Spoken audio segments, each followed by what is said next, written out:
Greetings from Washington, D.C. Hello. I hope you were all able to roll with the time zone change. I'm now out in Washington, D.C. in canon law studies at Catholic University of America.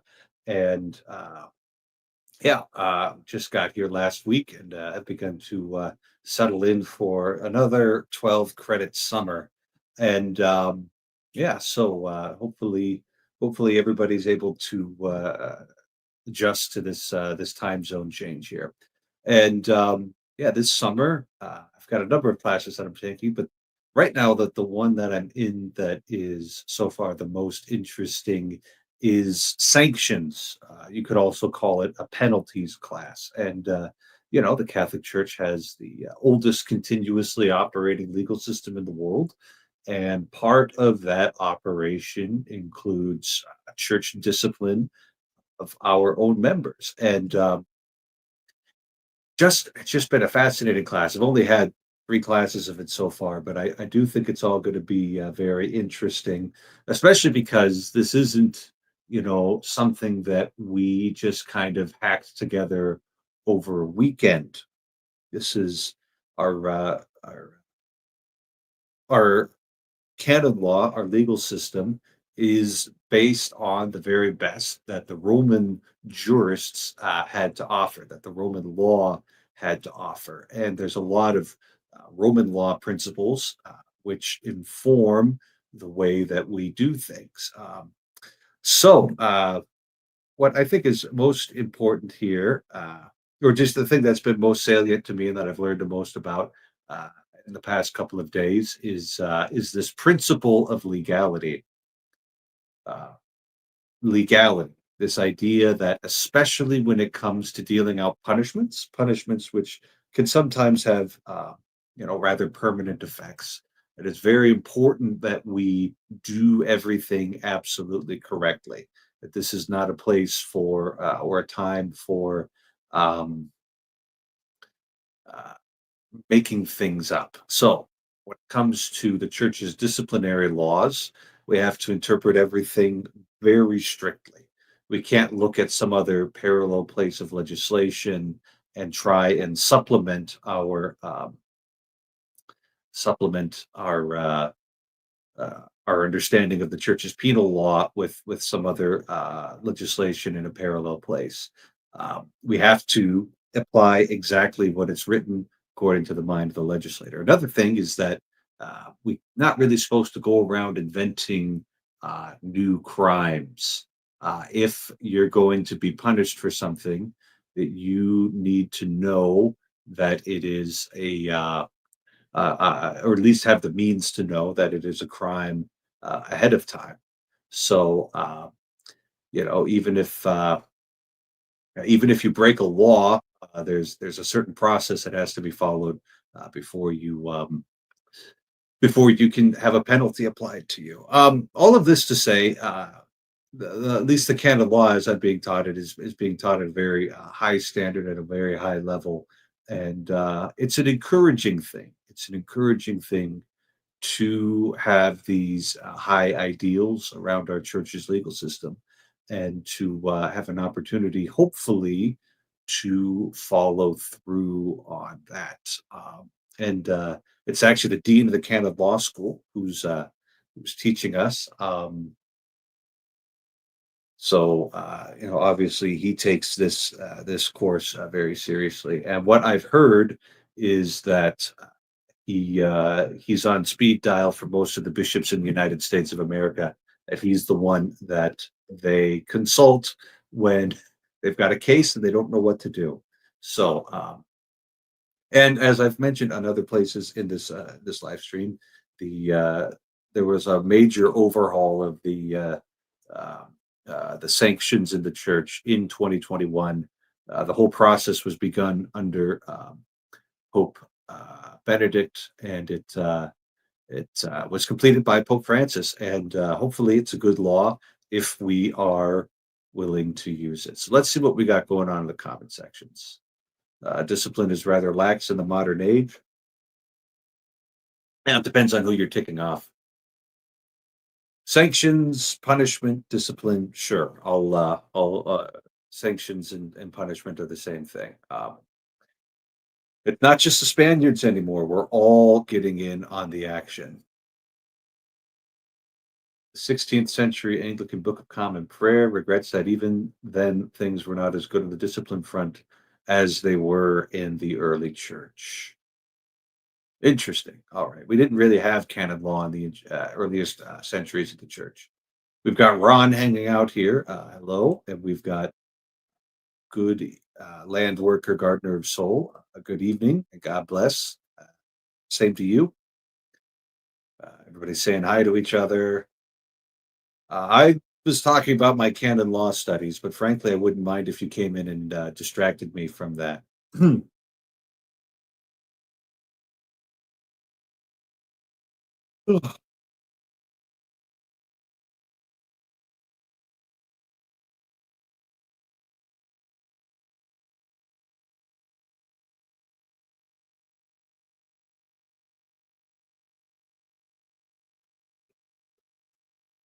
Yeah, well, would you look at that? Goodness gracious, are you still on the road? Yes, endlessly on the road. We're in Massachusetts now, so Oh my gosh, you're just a hop, skip, and a jump away from me. we're gonna pass right by you on the way home on Friday and Saturday. So I'm actually going to be back in North Dakota then. So what? ordinations. We got ordinations going on. You're flying back? Yep, because I'm tired of not being there, and it's my job to MC those ordinations. So I'm just going to fly back and do it. Okay. Wow. All right. Yeah, no, the timing, isn't great, but I'm just going to do it. So here we And you are. drove out? I drove out, yeah, because I wanted my car around. You're a madman. You're a total madman. I only drove everywhere, including from South Dakota to North Dakota, allegedly. I can't prove it because there was no difference. Like nothing changed. West River is West River all the way up.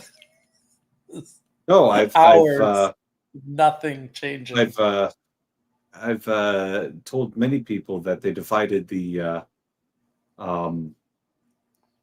Dakotas improperly. It should have been as West and East Dakota. Yep. Would have made governance a little bit more convenient, but now we've got to make peace with the crazy ranchers in the western part of the state. So there you go. Yeah, all the states are like that, though. all Anselman poorly divided insulted up. me. Are you gonna let Anselman insult me, Father? I mean, come on. I'm a person. Okay. I think he's just trying to have fun. Look, he put a smiley face on that. He is. I know he is. He's great. Even though he's Scottish, he's great. There we go. I've been to Scotland. I can make fun of them now. So I've been to North Dakota. I can make fun of them now too. We had a lot of states. I think I did the math. I think I'm up to having driven through 44 states now. Or been in, because Hawaii, you don't drive to Hawaii. But Yeah, you don't really drive through. Do we think this is actually Ron? could be. It is. Alrighty. I'm schlepping around, and I'm like, I just kind of like, all right, there it is. So okay, yeah, you've got your cutoffs on today. That's yeah. I mean, it's summertime here, and I feel like all I'm missing is my flip flops. So, well, we're not in church, so we can get away with it. Yeah, you look like you've been having fun in the garden. That's what you look like. Yeah, well, I work outside, so I get a farmer's tan. Like the top of my head here gets white, and then this is dark, and then this is white. It's perfect. So I got a father for you question. I got a question for you, Father. What are you studying and what do you want to be when you grow up after you get your diploma or degree from what you're doing?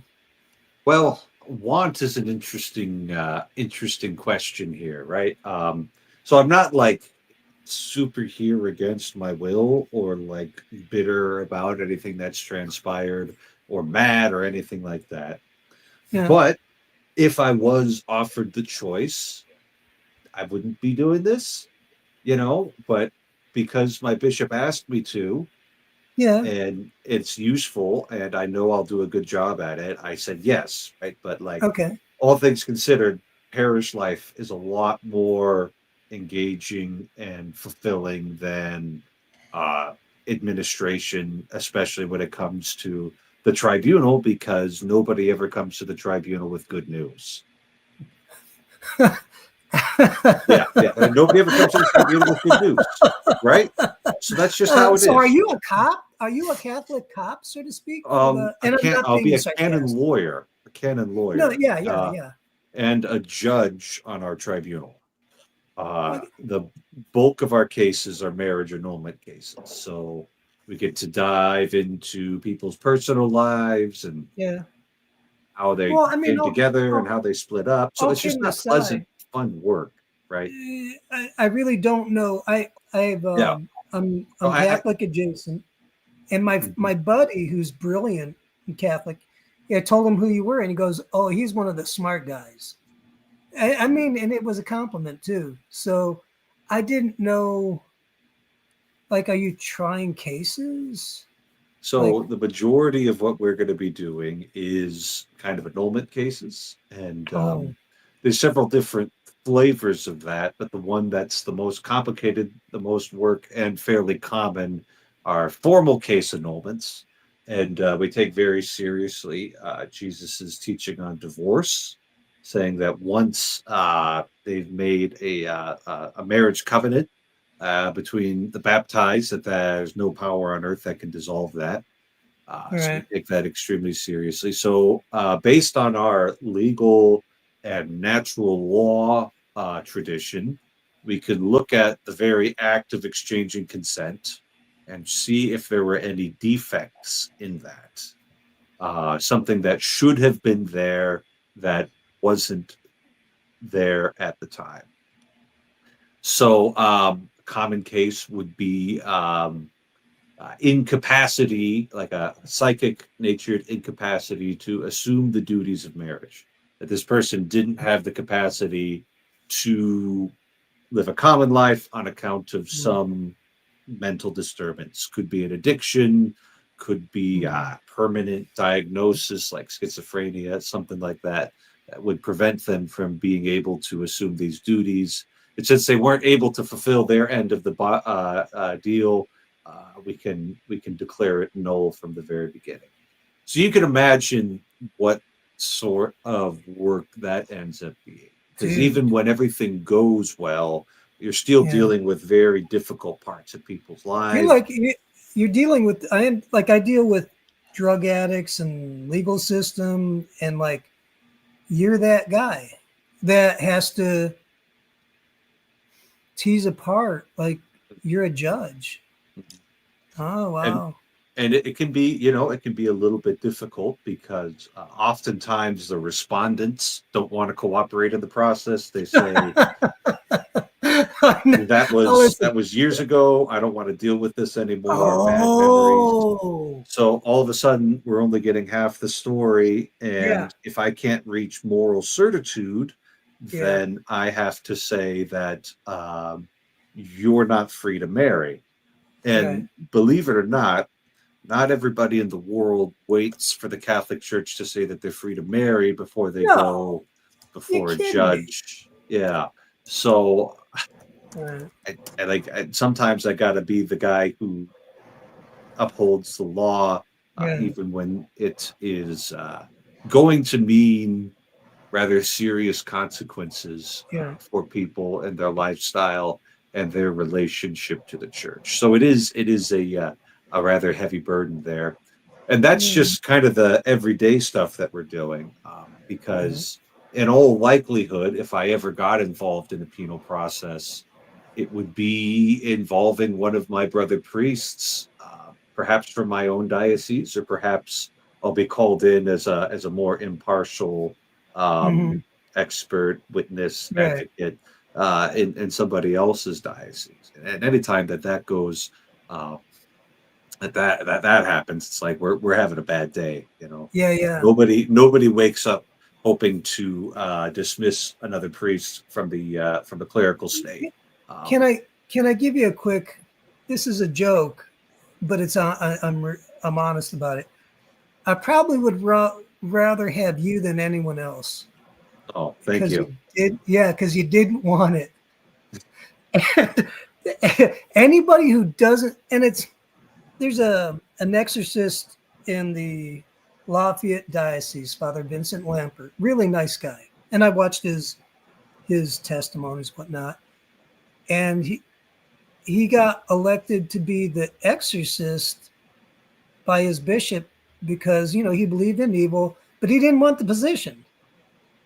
And the bishop goes, "You're the guy." So what's really funny is me and my diocesan exorcist, we both look at each other and say, "All right, I'm glad I don't have your job." Yeah. I'll trade you. No, actually, you're both dealing with crazy. Like you're both dealing with this stuff. So I don't know which one would be harder. Because I know a lot of my buddies are cops and whatnot. And you're never, a good day is when it's boring. Mhm. So. Yeah, it's sacrifice. And it's good that he doesn't have to decide. Yeah. Well, I'm sure you'll do well. I mean that. Like, Doing well with the classwork. And the nice thing about my diocese is that we don't have such a volume of cases that I'm going to need to be at this full time. So I Okay. will have like kind of split small parish time and tribunal time. That's what our current judicial vicar and all of our judges do. So we have a layman who works full time at the chancery, and he's just super into canon law every day of the week. So, yeah. So, this I'll throw not a curveball, but a good question. Have you ever seen something like where you were able to do something good, or the process? I haven't been in this so I'm still in school. Yeah. I've served as an auditor on one case, which meant I could collect a deposition. So that's kind of my practice deposition there, and then I'm serving as actually I had to get special permission from Rome to serve as defender of the bond without having the requisite degree there. So I'm defender of the bond right now, but I haven't had all that much experience with it on this side of the story. I have been on the other side when I was in a parish with a few people, walking them through the process on the parish side of things. But none of those were particularly difficult cases. A couple lack of form cases, which basically, if you go in front of the judge instead of a priest and you're a Catholic, Catholic Church won't recognize it. So that's just an Oh administrative process. wow. Oh, okay. So Yeah, basically, that's been the law since the Council of Trent. So okay. So you're a lawyer, and I don't mean that Not in a yet. Let him derogatory. finish school, Ron. Stop rushing to the end. Oh, listen, he's a lawyer. You're a lawyer. No, Yeah, all right. he's not a lawyer. I'm a very He's gonna poorly finish- paid lawyer. Yeah, all right. He's got to finish the whole degree first. Like, And how much more time do you have? I'm sorry. I've got another summer of this, and then Okay. assuming that I pass comps and have my thesis done, I should have my degree. I bet you I told you so that you do, and I bet you do well. Thank you. Thank you. All right. So what kind of hooliganism do you intend to get into tonight, Mr. Mark Lefebvre? none. You're usually up to something. Can you name an instance where I was up to something? Not at all. This is all accusatory. Well, I know. Yeah, that was abundantly clear. Yeah, I know. So Father, I get, did you watch the Jordan Peterson Jubilee thing with the No, I decided that was a part of the internet that wasn't for me. Oh, no. It's the most fascinating thing I've ever seen, because it really shows the problem, the difference between literacy and comprehension.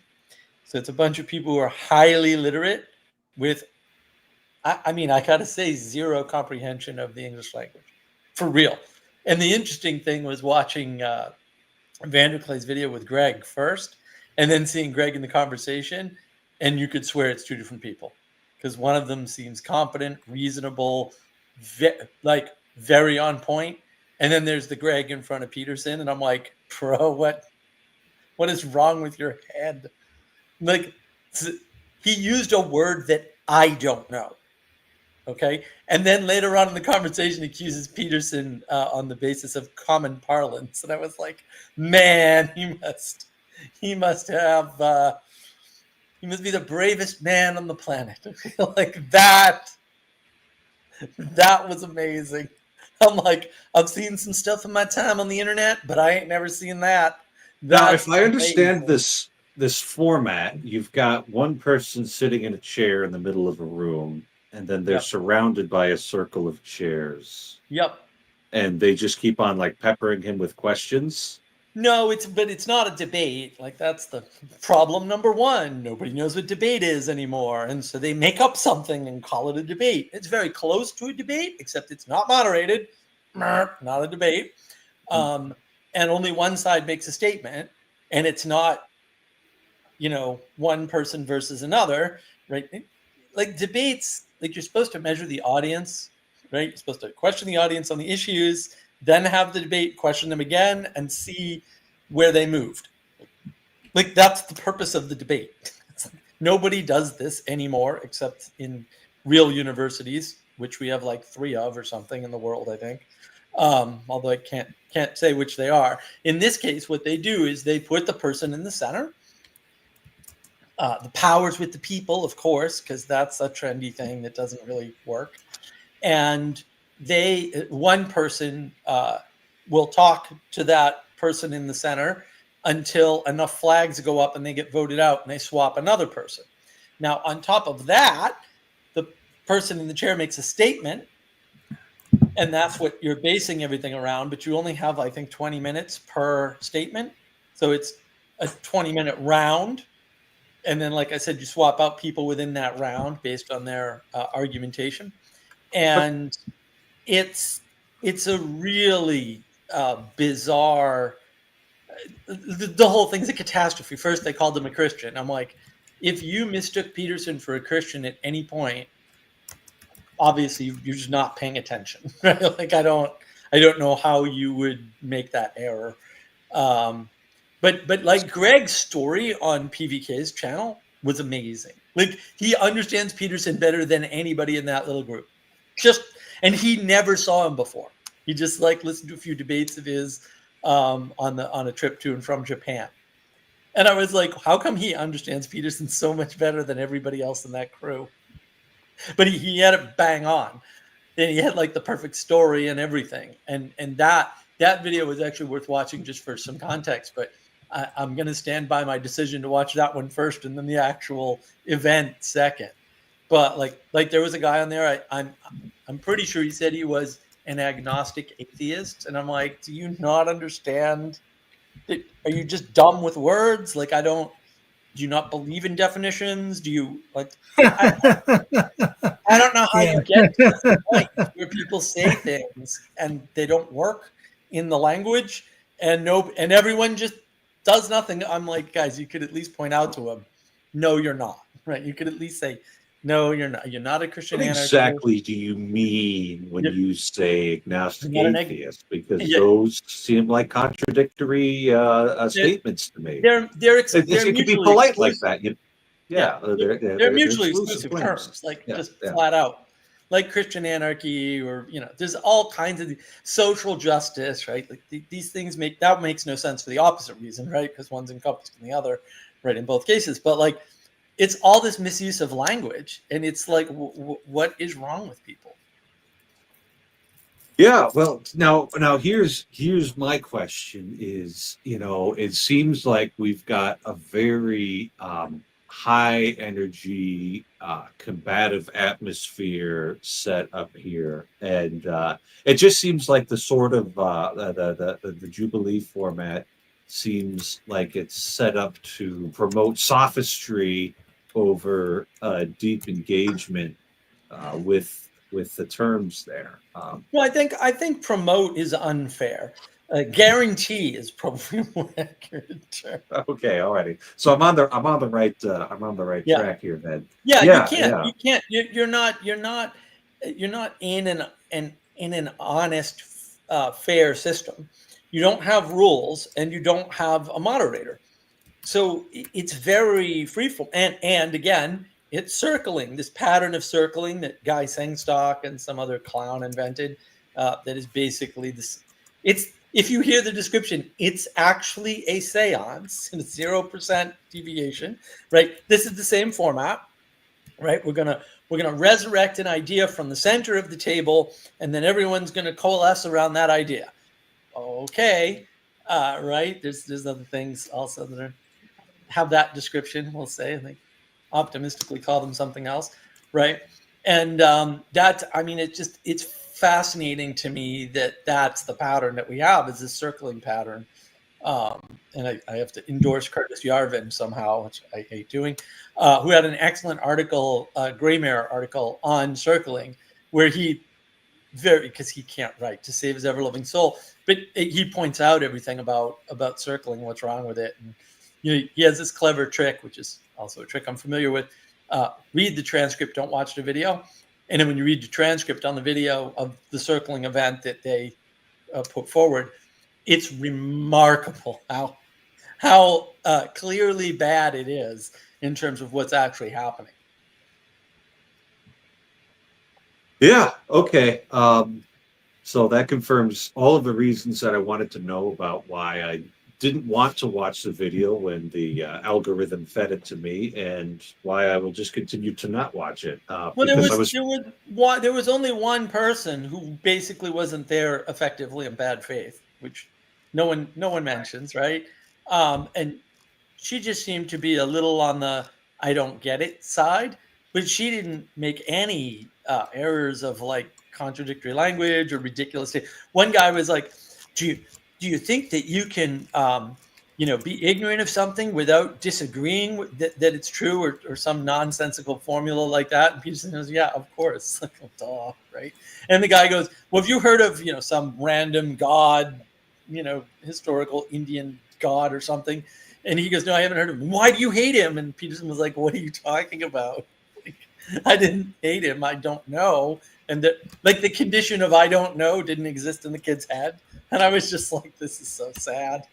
It was like, but they're all, they have fairly large vocabularies, right? They just don't understand how to fit the words together at all. Their comprehension is basically non-existent. so they're basically the interlocutors with Peterson were all basically just sophists, right?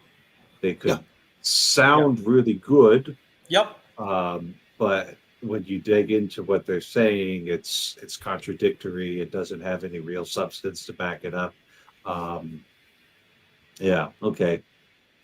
You're really selling this video, Mark. Everybody's going to want to go and watch it. It's amazing. It's an amazing condition. Rooted in intellectualism. Hey, Mark. Kind of like I got a the question. non-nom. Oh, I'm sorry. Yeah, I think it's just this highlight of this overemphasis of literacy, right? Which nobody knows what literacy means. Literacy just means knowing words and letters. Like, it doesn't actually mean you know how to read. It doesn't mean that. It means that you understand the alphabet and you understand some vocabulary, right? But the purpose of literacy, especially early on, was not to read books because no one had any, effectively, but it was to be able to sign legal documents, right? And to trade, keep records, and to trade, records. to understand basic contracts. And back in the day, basic contracts, which you can go look at, by the way, this is magic. It's not something I'm making up, right? You just go see for yourself, right? Were easy to understand, and they were, and that's why you needed adjudication, right? Now you don't need adjudication because it's pointless. Contracts complicated and difficult to interpret and can be interpreted 1,000 different ways, that the judiciary is worthless, completely worthless with contract law now. It's a waste of time, right? We saw that in 2008 with the mortgage crisis, and people just taking houses, and who cares, and but you see it all over the place, and it's all changed. Now that everyone's literate, no one has any comprehension of the English language. Yeah, and I mean, I think what would produce a condition where people are able to read, people are able to use nice sounding syntax, but don't have any real substance behind their thought. And I think it's just kind of being trapped in a world of words without any real life consequences behind it. That's where and so it's probably, I saw this, I don't know if the video was actually accurate or not, but it appears to be accurate. They how adults would spend their free time, or like people 18 to 25, how they'd spend their free time. And like in the 1940s, it was 25% family, 25% friends, the other 50% over everything else. And then right around 2005, internet usage just shot up. Mm-hmm. Yeah. To take up like 50% of people's free time, and the time with family and friends. And so you've got this image of people who are spending too much time online. Not like my dear audience, though. My dear audience spends the perfect amount of time on the internet, 2 hours a week, listening to thought-provoking conversations. So keep that up, and don't forget to like and subscribe. But anyway, like the consequences of your actions are all muted 1,000 times at least over the internet, so you don't ever get any real feedback. And frankly, you're just as likely to engage bad faith actors as you are good faith actors on the internet. Far more likely to engage bad faith actors. So probably far more likely. Problem. Yeah, that's correct. It's a filter. Like the context that we're just putting people into is encouraging them to not actually take the truth of things all that seriously, but to just try and sound good as often as they can manage, and to get the engagement or the approbation of their little niche community. Like that's about the only thing that's worth having, and you don't have to tell the truth for those things. Well, and it's a flat world, and it's a video game reality, right, where the relationships are linear and discrete and very basic, right? So they don't understand. And the propositional tyranny that John Vervaeke, rightly identified, is definitely a factor here. But we're tyrannized by, we'll say, too many words and too little understanding of the words that were made available to us.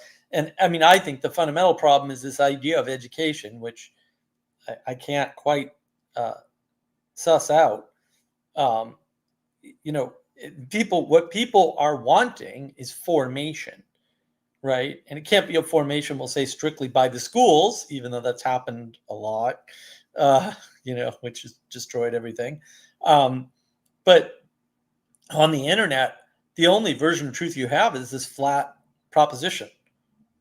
And it's like, propositions aren't true. Any proposition may be true or untrue based on a bunch of factors, because propositions don't convey meaning. They only have content, right? They're the content part, right? You need the context, and that's where the meaning... Right. So normally I could say I live in Fargo, North Dakota, and that's true. But all of a sudden, you let a week pass, that becomes false, and so you've got to track it over time. There's not like a universally applicable statement, and even things that we would say are perennially true. The words of Holy Scripture, dogmas, those sorts of things. You could manage to twist those into any sort of meaning that you really wanted if you felt like you needed to do it badly enough. So it's that was the modernist trick, the modernist heretics, which is the one use of the word modernist that I approve of.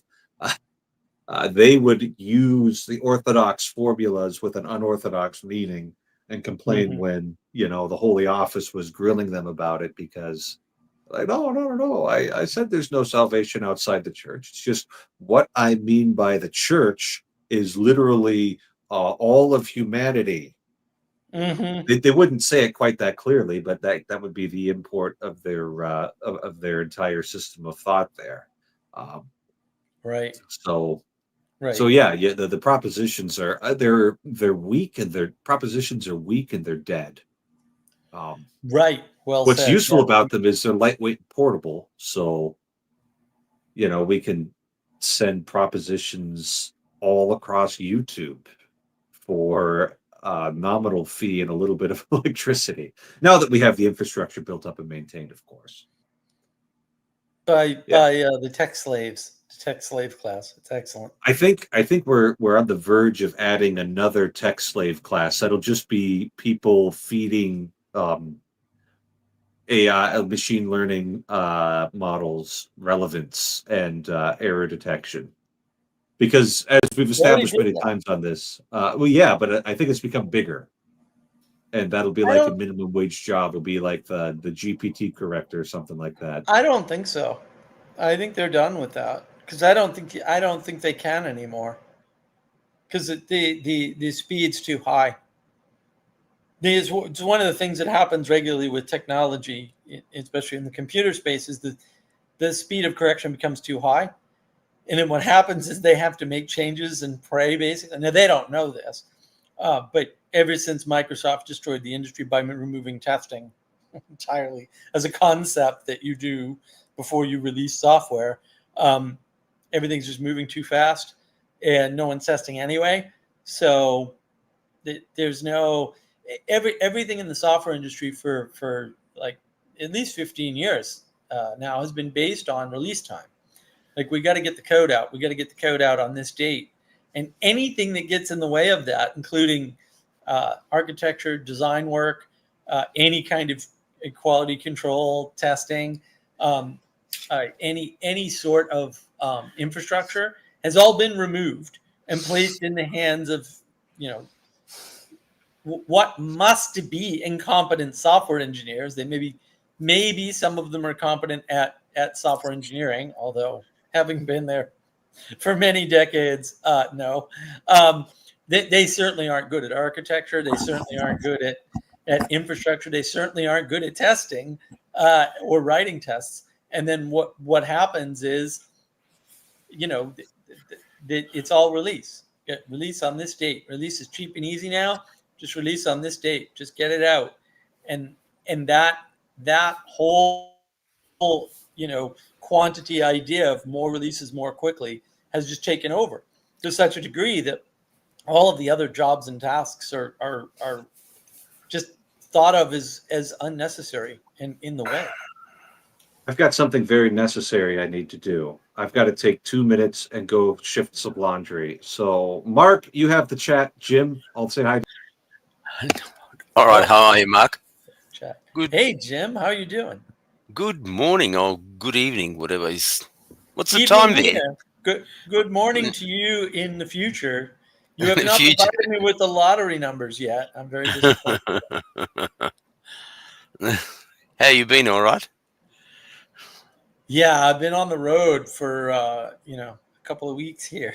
So really, I'm like, this is nice and all, but I'd like to see my house. And then everything went down. We had tornadoes back in South Carolina while I was gone, and not everything has come back up correctly, and I don't know why. Right. But like this morning, a bunch of stuff started working that wasn't working, and I'm like, but it's not fully working. So I'm like, what happened?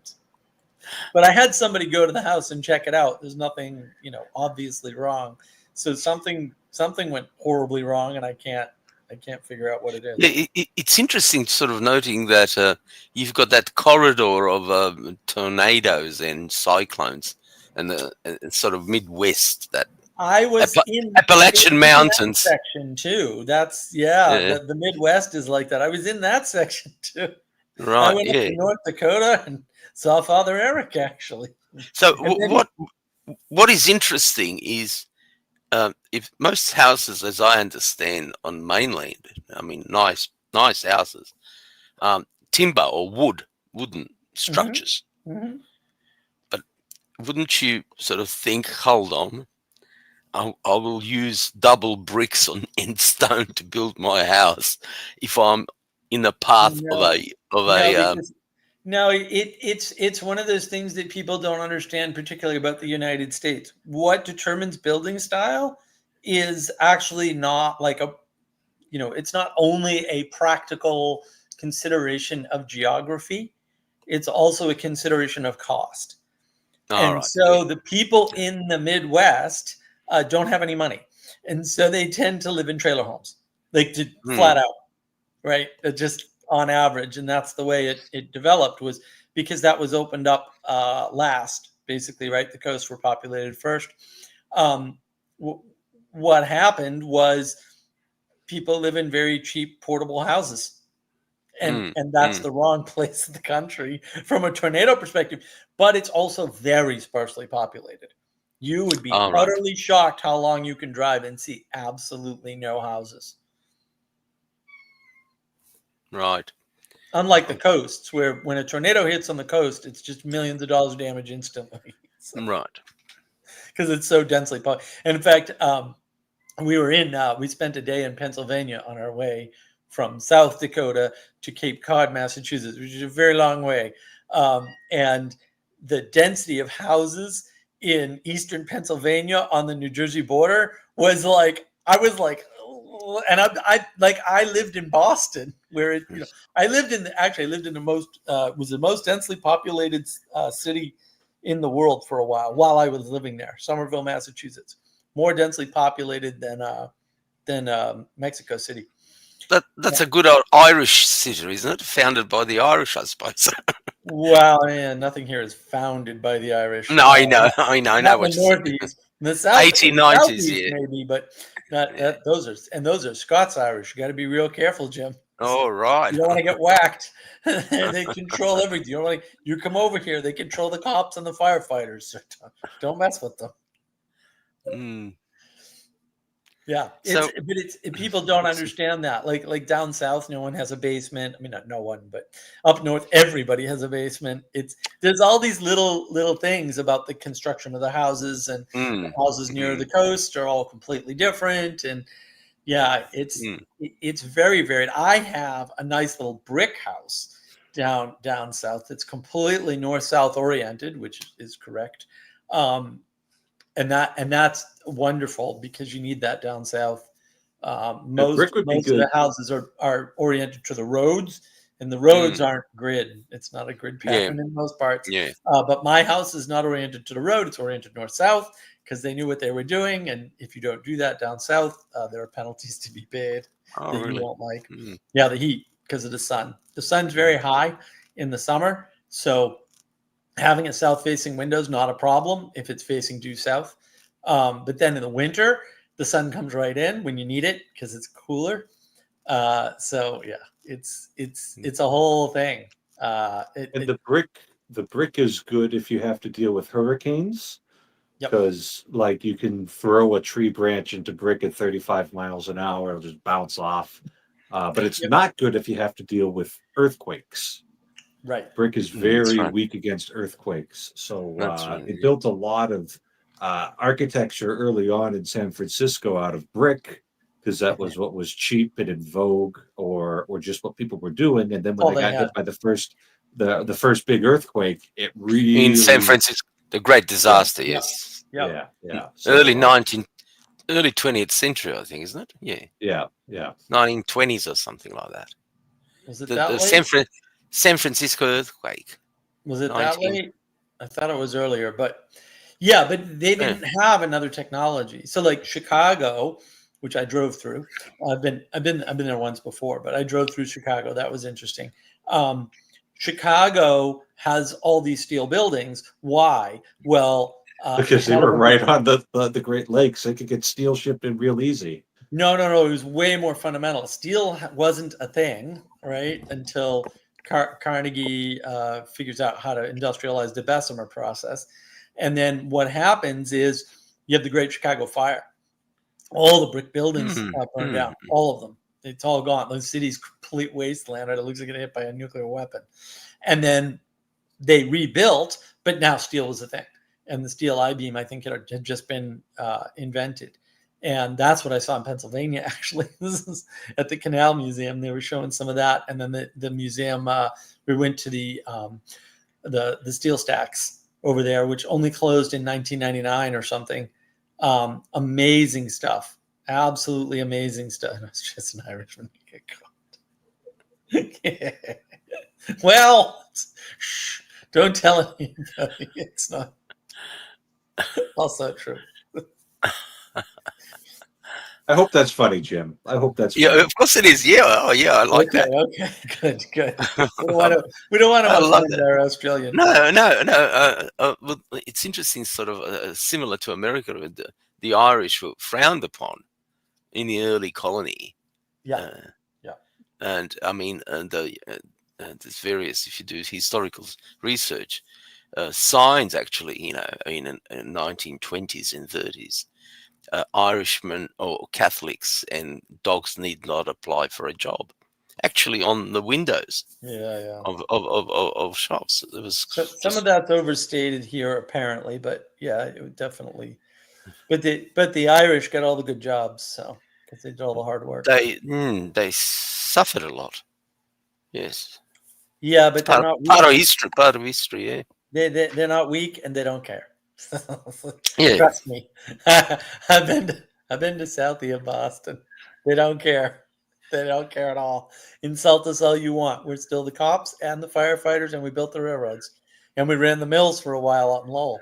Yeah, they just do not care.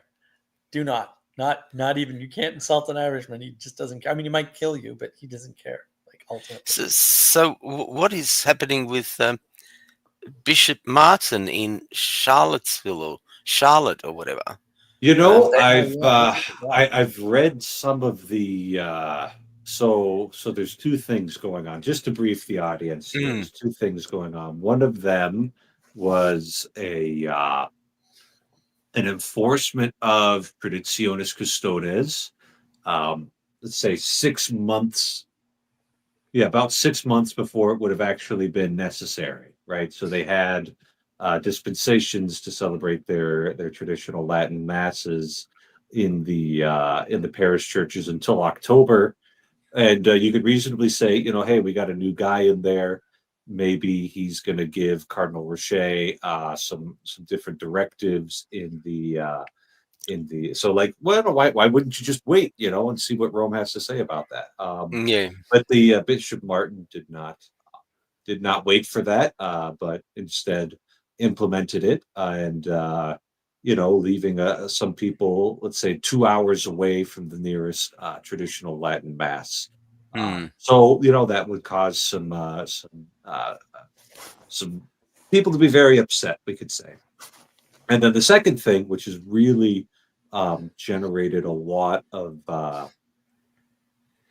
controversy, was a leaked draft of a law. And it is important to note that it was only a draft, and there's all sorts of things that get drafted and never go anywhere. That one was rather extreme. It was forbidding the use of altar rails in churches, forbidding the reception of communion while kneeling, forbidding women wearing chapel veils to serve as lectors, which, for those of you who might not be Catholic, this is some pretty intrusive legislation right there. This would not be considered ordinarily what you would expect the bishop to legislate, but you would let some of these decisions be made on a parish by parish level. So, what isn't it? It isn't anything that the Bishop of Charlotte insisted on or was pushing through, but clearly it was on his or somebody's wish list to do these sorts of things. So all of that I've just said has been reported from reliable sources in the media. So I'm comfortable passing that on. And yeah, Jim, it just doesn't Yeah, seem like a very but synodal move to me. yeah, exactly. There's something I see a pattern. Like the Catholic Church and the people called Martin Luther, Martin. There's something going on there. Maybe I'm Malachi reading Martin? into things. Yeah.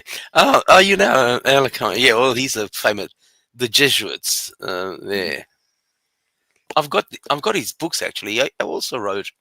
Oh no, that's Martin Malachi. That's what I'm thinking of. Yeah. Yeah, He, yeah. yeah. So But there's an I interesting book which I'm just got. Uh, the meaning of tradition. oh, Congar. Okay. It's French. It's old. It's about originally published in French. Remember what year that was published? This one is. This edition is. Where is it? Just a minute. What? Where is it? I'm going. Original French edition is. That's very strange. Catalog edition. And 46. 1946. So that would have been Yeah, right yeah, when the Nouvelle Theologie was yeah. coming into its own there. But this one is 2004. It's Ignatius Press, so it's interesting. It's a little book. I didn't know. I didn't know we were showing off books. Oh, So Mark's doing some marketing now. Yes, come on, show I us. happen to have a book here. I'm gonna get you big. Yeah, the Navigating Wisdom Community, written by Mark Lefebvre. Castle had his part in it. Yeah. So anyway, Mark, where can people buy this book? Yes, please. That I have not worked out yet because I just got them, and it was a question as to I only have 10 right now too, so the printer is still working on more books. But yeah, we have to figure out what the best way to disseminate All right. books is. I did talk to the printer while I was in Pennsylvania because that was one of the things we got to do. It was a whirlwind trip in the Bethlehem, Pennsylvania area there. But yeah, we have to work out whether we're going to do drop ship with the printer or how we're gonna handle that. But So drop I'm gonna shipping work would on mean that every time somebody buys one, they would print off a copy and ship it off. Well, they probably hold a small inventory and then ship them off. But they're not going to print 5,000 of them. No, he's not going to print 5,000. No. Yeah. And so there's some trade-offs with that. Yep. Because Yep. with the quick printing, you don't get super high quality. Well, you get the same quality with this once it's laid out, but yeah, but that's there's some really nice books out there with like very high quality paper and printing. this is pretty high quality stuff, actually. Probably pretty high quality, but you can't get that top quality without like the printing plates. As far as I know. What do I know? Well, yeah, it's not going to be like the absolute top, but yeah, I do have to figure out how we're gonna, what sales channels are available and all that. And, if you want to deal with Amazon. No, he even said, the printer said, like, yeah, you're a tiny speck in a huge ocean on Amazon, and I'm like, yeah, I don't think Amazon's the way to go. But yeah, I just need a storefront because he's going to print them, and I can probably get another printer to print a bunch, and maybe I'll print a bunch and ship them out from the house. I don't know. I haven't worked it out yet, but what's it about? What genre? What is it? Is it history, philosophy, theology? The book I'm talking It about. doesn't really fit in a genre. It's how to build a wisdom community, basically. All right. Right. So it's more about, how do you get people together to do a thing together in community? All right. Yeah. And that's it. And I'm going to do the workbook. Actually, I have to work on that this week. Most of the workbook's done, but I'm going to do a workbook because, it's designed to as a guide to do a thing. It's not I'm going to read this. I'm going to read this with the intent of taking an action in the world. So it's a very different, and then, there's a writing style around, getting that, getting people motivated to actually, implementing the ideas in the book. And then, according to my editor, I did an admirable job at that, but I'll let other people. There are a few people who've read the PDF version. So, but this printed version is really nice, and it's not super long. It only goes up to page 140, so it's not and it's not a super big book, but I think it's quite densely packed with information. At least that is my hope. I want to get it. How do I get it? I'm working on it, Jim. It's going to be hard. Shipping internationally. No, I'll pay for it. I'll pay for it. No worries. I know you will. I will. As soon as I figure out how many I have, all right. I will find a way to make sure you get one, Jim. Don't worry. But you can check out the markofwisdom.org website, and at some point we'll put out an announcement about the book and where you can get it and all that. I'm sure it'll be a topic of discussion on one of these. It'll come up. It's ready to go. Someone else brought a book first. That's all I'm saying. I'm not shamelessly plugging. You go ahead. You go ahead and shamelessly you should. plug. Why? What's wrong with that? Yeah, exactly. You're a friend of the channel. You can shamelessly plug your book. I don't want to hog the Father Eric live stream at any point. I've already been accused of that many times, even though I think they're completely unjustified. But well, if I didn't want you hogging it, I would kick you off. So there. That's true. Yes, you've done that. I know I say it's an open mic, but it's an open mic insofar as I leave it open. It's presumed open at first until you transgress, and then you get punished. Yeah, which is the right way to do most things, I think.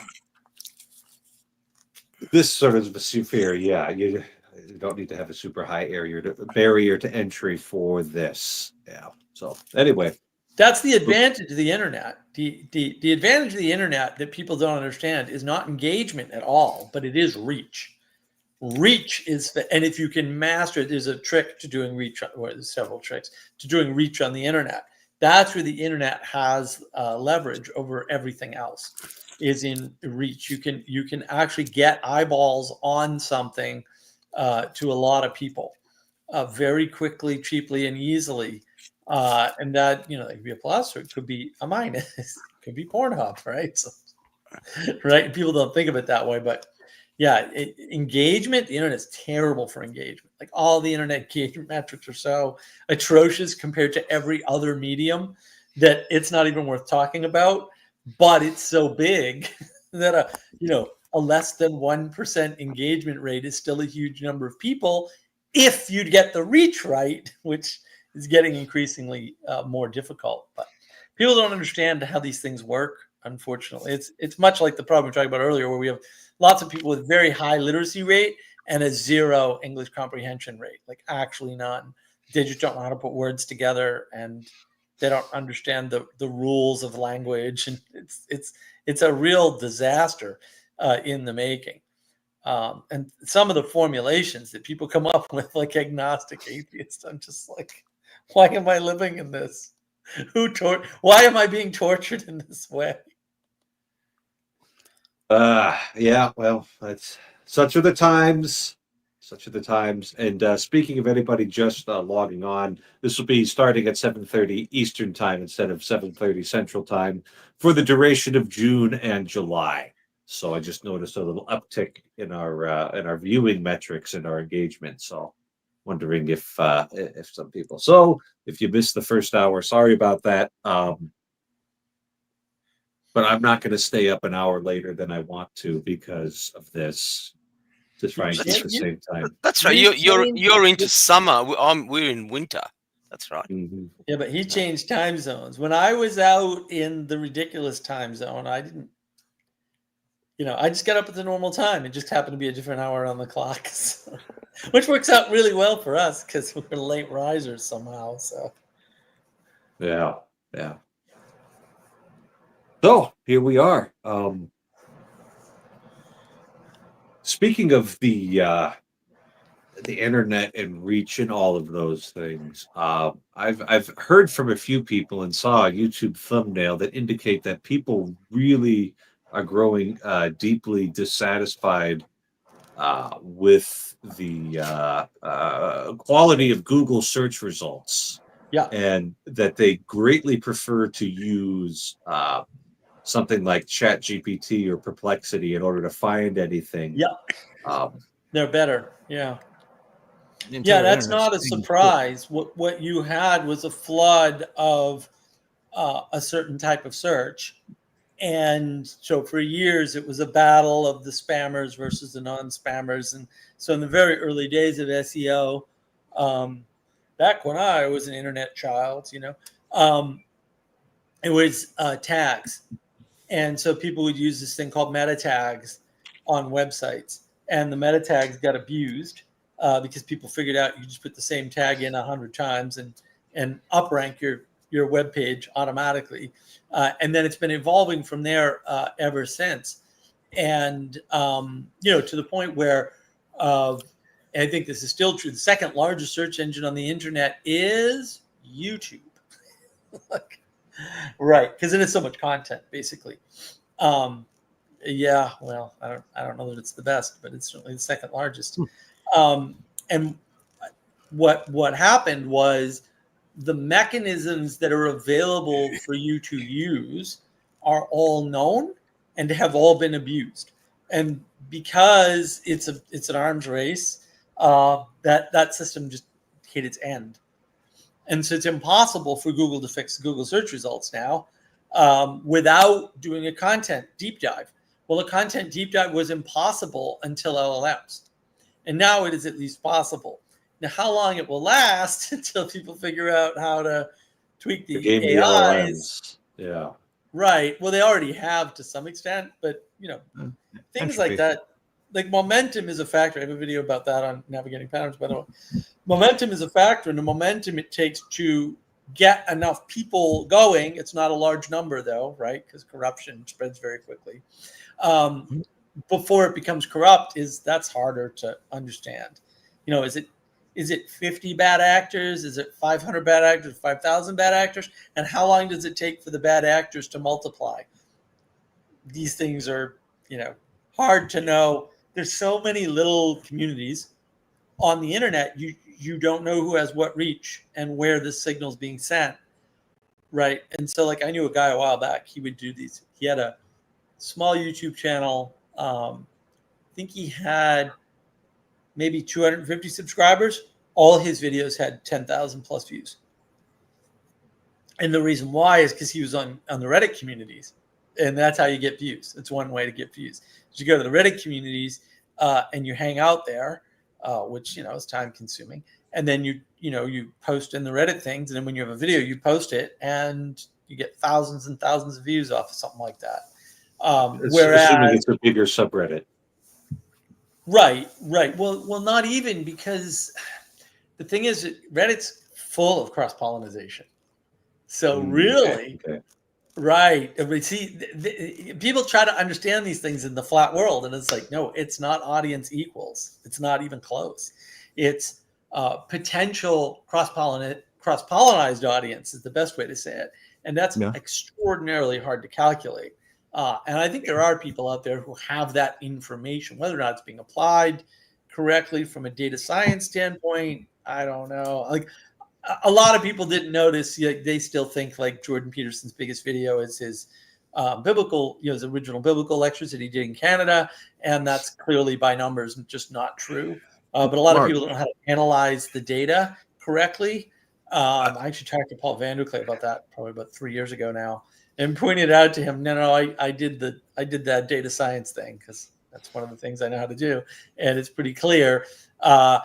Most people were not actually interested in that series because the first episode has a huge view number, and the subsequent episodes never even get close. Whereas with Maps of Meaning, it's relatively steady and stable, right? And there's 3 of them. And when you start doing it in aggregate, and then you talk to Peterson people, and you realize a lot of them watched all 3, you're like, oh, so this is a very engaged audience compared to the audience that knows Peterson, right? This is part of my meaning crisis versus crisis of faith thesis, right? There's 2 groups there, roughly speaking, right? And they are groups, like they're legitimate, properly named groups in that case. And they're different. They have different dynamics, and they go in different circles. And I think you see that back to the original topic of the Jubilee video. You see that in the just for Ron, just search Peterson Jubilee on YouTube. You'll find it. Right, you'll find it right away. That's how I found it. Yep. The different views of that video run along 3 different lines. Right. So there's the line of the weird, quote, internet culture people that they don't have a culture. They just run around from thing to thing. It's whatever they see. They enter that bubble, master it, move on to the next. Very low comprehension. Those are the low comprehension people that were part of that group. They saw the video one way. And then there's the Christian, quote, Christian apologist group. Talk about low IQ, just in a different way. Most of them have decent comprehension, but they're just doing a dumb thing. Poorly. And then there's the people who will say, understand Peterson. And because to understand Peterson is to have a reasonable level of comprehension. So when you look at it, people say just randomly on the internet who engage with Peterson, they fall into 2 camps. Low comprehension, they don't like Peterson. And higher comprehension, they tend to like Peterson. And I'd love to meet him. That before now, but now I can point at the Jubilee video and say, if you don't believe me about the difference between literacy and comprehension, it's in the video. It's clear. Yeah. Well, I'm curious about the corruption of Google search, let's say, and people reaching for the AIs, because even 5-10 years ago, would you imagine Google becoming obsolete? Maybe you would, Mark, but the rest of us wouldn't. If you want to know something, Google is literally the verb that we use to figure these things out, right? Right. And another talking head was talking about all of the stable diffusion, image generation stuff that's going on, and how good it's getting, and it's starting to get you really got to pay attention. You can't just count on everybody having 6 fingers to be able to and the person's like, the end game of this is just going to be, forget the internet. I don't trust anything I can see on the internet anymore. I'm only going to engage with the real life people, because everything is just a scam out there, and you can't trust any of it, which should help sales of your book, Mark. Yes. I'm definitely for that. Yeah, I think that's absolutely what's happening, because the flood of, we'll say the flood Entropy. of the old technology, which is bounded by limits, which nobody understands this, right? They don't understand the tech at all. Mostly the people talking are the loudest understand it the least. I can just tell you that as somebody who actually understands it and is on the internet in a way that almost no one else is, by the way. I'm in Aaron, so if you know what Aaron is, then you can look me up. That what that means is that once that technology, once it's been explored as a space, it's flooded out and it's no longer useful. And then the problem with AI is that it will flood itself at a pace that is unimaginable. Basically, it already has. I mean, when I watch the AI stuff, I'm like, man, 3 months? Technology cycles like 3 weeks now in AI, and it just, there's a bunch of stuff I was like, oh yeah, you could do this, and I was working on it, and now I'm like, oh no, there's 4 competing products. There's not even a point. It's 4 competing products, and Could I build it better than them? Almost certainly, but I'm not. I'm not gonna. I don't have the resources to sit and do it. Right. I need a team. And I'm working on other more important things like writing this lovely book. So when you reach that level, it becomes untrustworthy. Just like Google search became untrustworthy about 5 years ago, and people noticed about 5 years ago. But now it's just so bad because the additional pollution from AI. Yeah, online space is being as empty as American corporate malls would not be a bad thing for society. True, Sally. True. And I think it is a lot like the mall thing, right? Where if you use AI for pure research, like Notebook LM from Google, unbeatable, fantastic. I'm using ChatGPT to check my Latin translations. No. Well, they can't. Interestingly, and this is the problem. Guess what AI doesn't actually have, and that's language comprehension.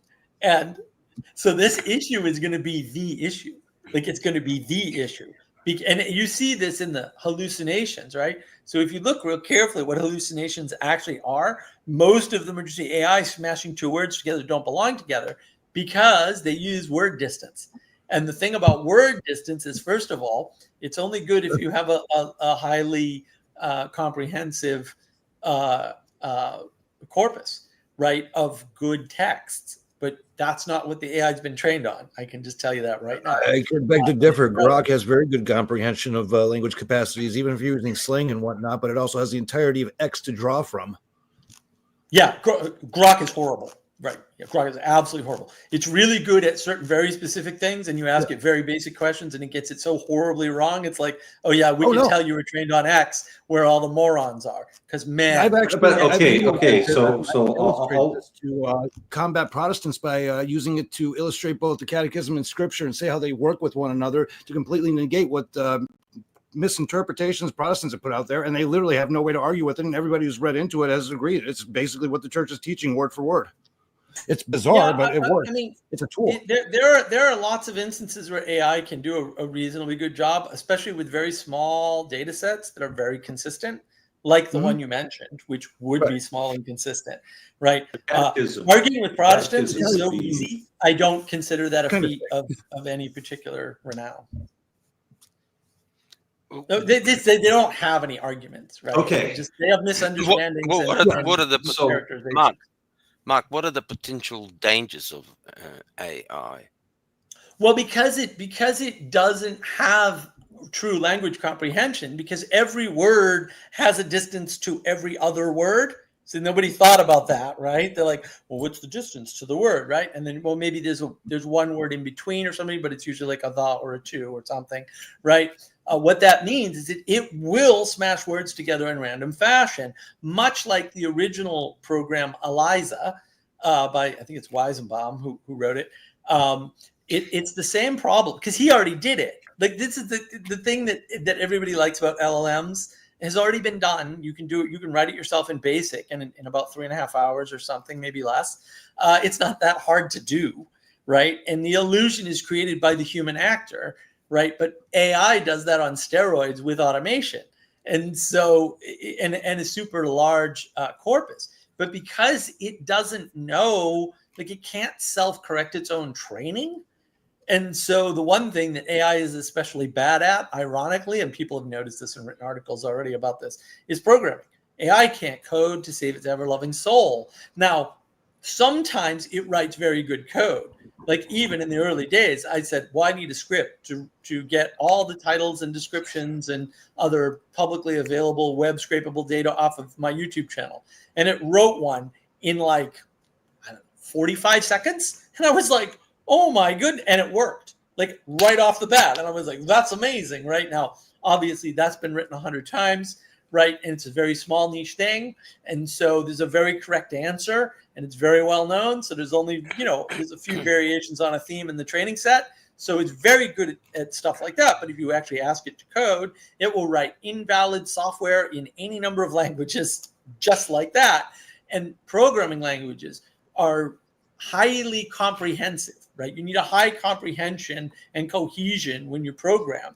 You can't just slap any two programming concepts together or any two programming keywords together. That doesn't work. And it can't do that, which means it can't do it with human language either, which means that all it's doing ultimately is creating a flood of bad connections. And the ones that will get preferred are the ones that the people preferring them want. And so that has huge implications, because in any data, in any set with agents, and we'll just say all agents in this set are humans, because we're talking about the internet and keyboards and voice activation and stuff. So none of the agents are animals. So we'll just do away with that interpretation of agent, just stick to humans. A small number of them is going to be what I call active agents, right? That are actually going to push the boundaries and do the work initially. And then what that means is that everybody else has to follow, right? Because they don't have another thing to do. So a small number of actors is going to determine the course of how the AI does things. And of course, they're going to battle for supremacy in that space to some extent. And then everyone else who wants to stay in that game is going to have to follow, because that's where the momentum is going to be. And I don't know what that's going to look like, because you don't know who's going to win what battle, and you don't know, because good actors often have great intent and enact horrible ideas by accident. So you don't know how that's going to pan out. So I don't know what it's going to look like. I just know what floods do in technology, because we have several in the text space.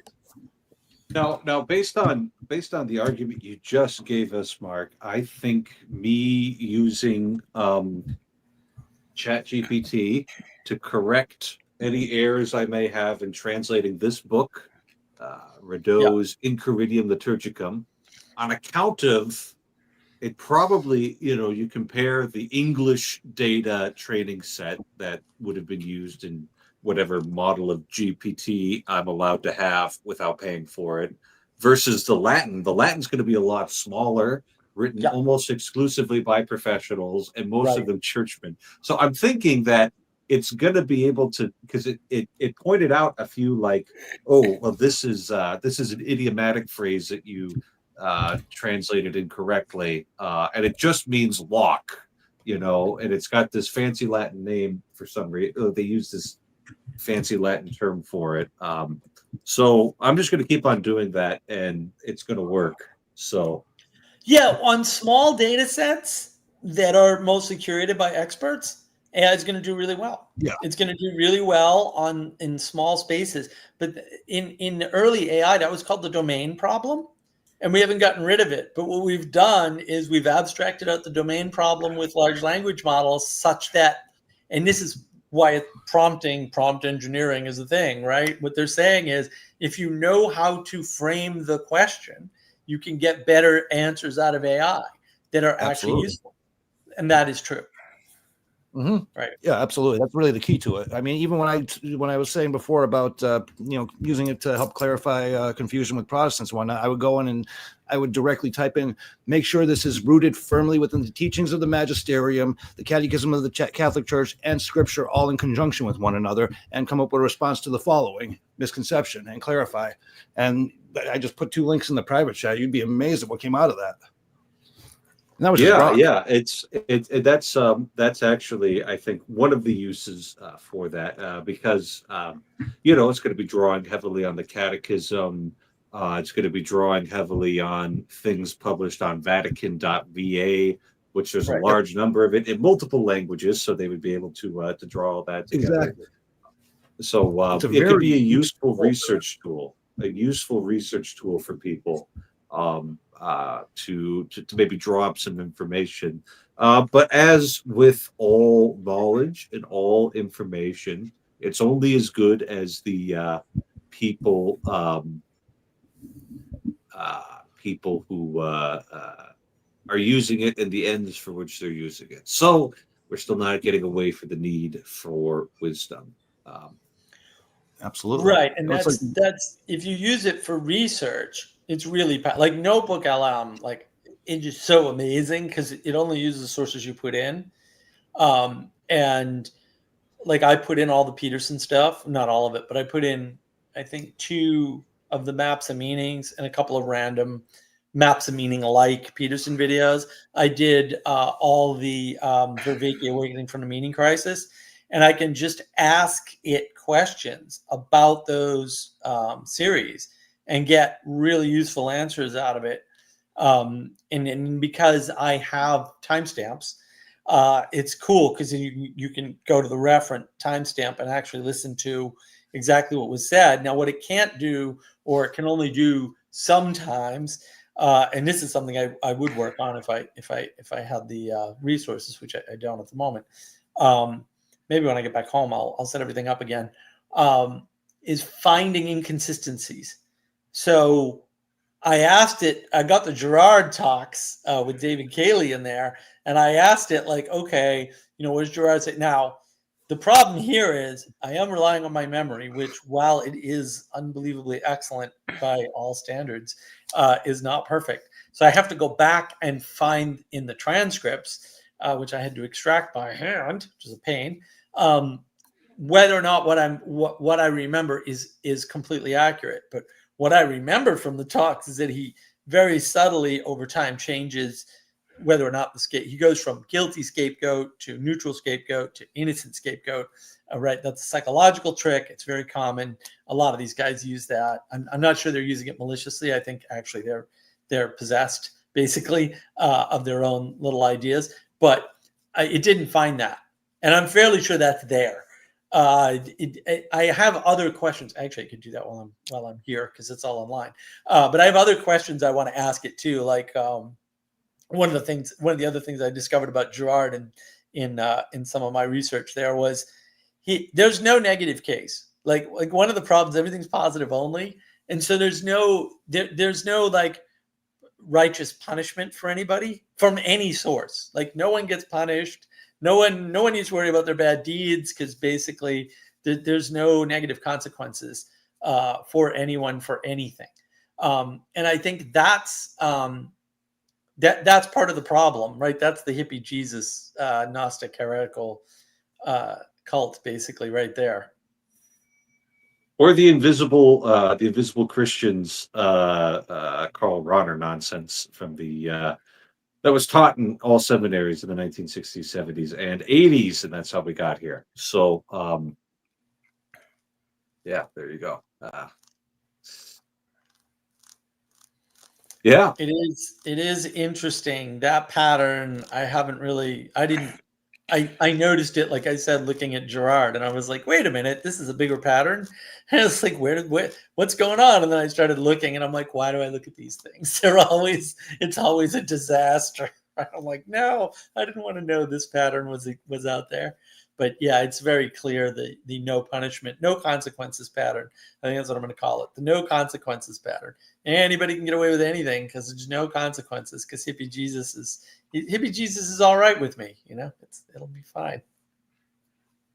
yeah. Though that doesn't help anybody. Like, but it does make everything worse, to be fair. If it just didn't help anybody, that would be a huge upgrade.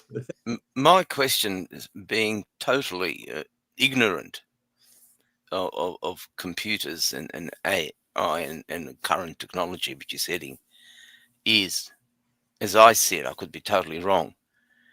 I look at it, if I can make an example, if you're a academic in natural science or social science, and you write an article and he gets published in one of those journals, and he gets peer reviewed, whether it's in history, sociology, blah, blah, blah.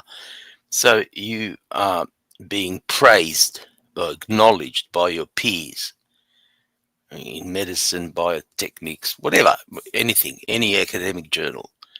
The problem with that is, like with any sort of situation, you're in a bubble. Yeah.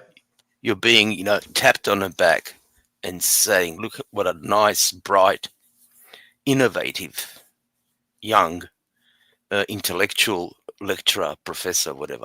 That's if bubbles So are bad.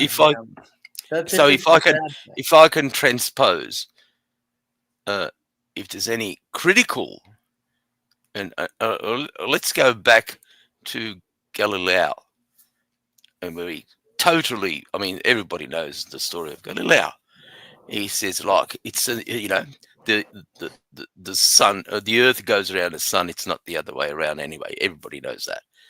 So what I'm saying, for knowledge, as Father mentioned earlier, to progress in any intellectual field, you need those people to break out of the matrix or the mindset.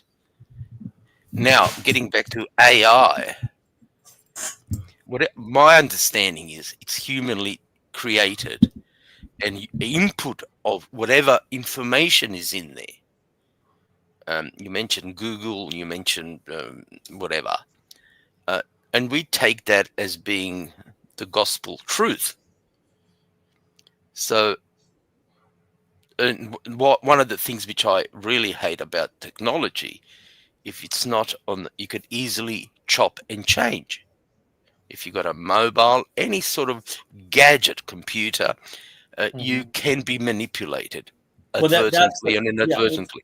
That's why it's the chopping, right? That's what I was pointing at earlier, was the chopping. The book is the best, and call me, and you cannot be changed that easily. You can pinch it. Exactly. Right. Well, so that's the danger I see in. Yeah. Let me cut in real quick. Comprehension. That's the comprehension problem. But what is this? This is a knot. Yes. What is right? Right. Well, how do things tie together? Because computers split everything apart, like all the way. It splits everything into ones and zeros. Right. Yeah, that's right. Yeah. It splits us apart by making us think that we're having personal connections, even though we're speaking through an image that speaks that everyone's devoting all their time to or worshiping. It flattens the world. And then the question is, what do you end up worshiping? And if you look at the early history of ELIZA, the original AI-like program that had nothing to do with AI, because again, you could write it yourself in BASIC in like 3 hours or something. You'll see really quickly what happened. And it's like, this is horrific. And the guy who wrote it is telling everybody, no, this is trick. Here's how it works. And no one will believe him. Once they become enchanted by the software, this is not AI. This is the 70s, right? It's vexation. Once they become enchanted by the software, it's over. They won't believe him at all. That's the problem. What do you worship? The role that entropy plays in all of this.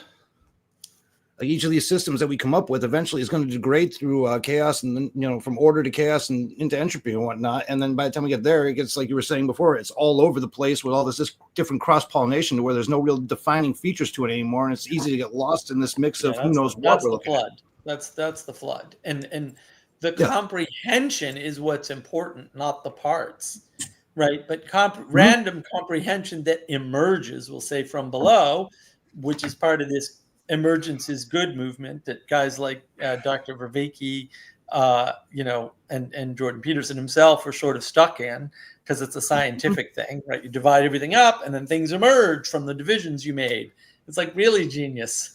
But if you didn't dissect them in the first place, you had a whole that was already, we'll say, predetermined to some extent, right? That you could have a relationship with. But with these emergence things, because that's what AI is doing, it's just re-emerging things over and over again, and its comprehension style is not fully random, but also will appear fully random, and you can emerge a lot more things that are useful. And so emergence is not good. Emergence is a flood. That's technically what happens, right? The water emerges from below and floods everything out. Well put.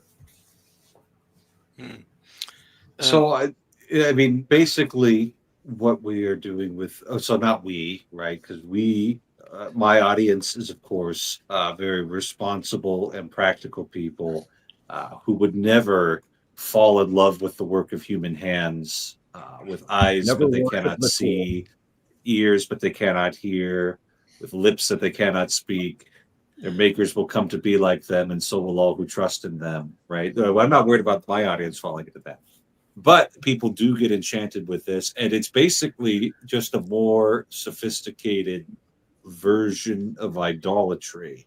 Yeah. Just takes a lot more electricity right now. With more levels removed, and so you can fool yourself into thinking about that, right? Because somebody asked me on my live stream about AI and said, like, well, this guy, and some name I'd never heard of, so I was immediately suspicious. I'm like, I'm pretty familiar with the guys who started the AI movements and the history of AI, and I'm like, that name did not ring any bells. He's a philosopher. I'm like, well, first, you all know how I feel about, quote, modern philosophy. If you were born past Aristotle, you're not a philosopher, period. End of statement, full stop. You might be a theologian, or you could be Hegel, who's just a bad, really bad, horrible theologian. But you're not, there's no such thing as philosophy after Aristotle, and there's no need for it, because Plato and Aristotle kind of put that to bed. And this guy's commenting on AI as though it's sentient, and I'm like, oh my goodness, why are we listening to these people?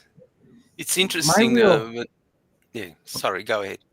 My real concern with it is, as secularism seems to be taking over more and more as time goes on, as the younger generations become more and more dependent upon this technology, when will the point come when they start worshiping it and you literally start using it to, answer all of their questions, leading to complete intellectual breakdown? Well, it's happening now. It's happening now.